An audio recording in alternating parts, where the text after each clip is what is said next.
राजीनाम्यानंतर धनंजय मुंडेंचा पाय आणखी खोलात। कृषी विभागातील घोटाळ्याच्या ईडी चौकशीसाठी सुरेश धस करणार तक्रार। ईडीला पाठवणार पत्र। 200 कोटींच्या गैरव्यवहारांचा आरोप।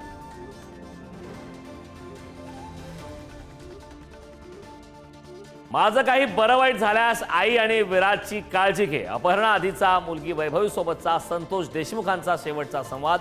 वैभवीचा पोलीस जबाब पुढारी न्यूजच्या हाती, तर कृष्णा आंधळेनं धमकी दिल्याचाही उल्लेख।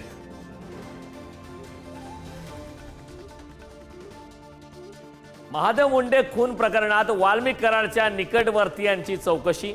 श्रीकृष्ण उर्फ भावड्या कराड याची 1.5 तास विशेष पथकाकडून चौकशी। महादेव मुंडे यांचा खून प्लॉटिंगच्या व्यवहारातून झाल्याचा संशय।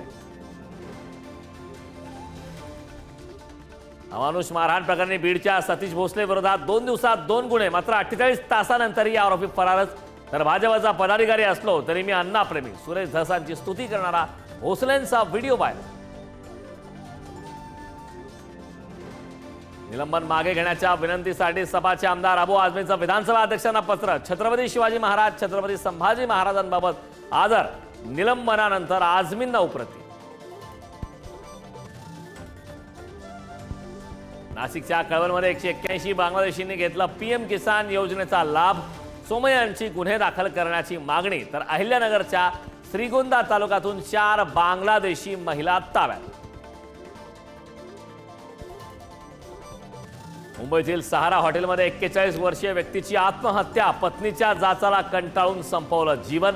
काम करत असलेल्या कंपनीच्या संकेतस्थळावर अपलोड केली सुसाईड नोट। चंद्रपूर जिल्ह्यातील गुन्हेगारी आता पोलिसांच्याच जीवावर उठली। बारमध्ये झालेल्या वादानंतर पोलिसांवर चाकूने सपाचे वार। एका पोलिसांचा मृत्यू तर 1 जण गंभीर जखमी।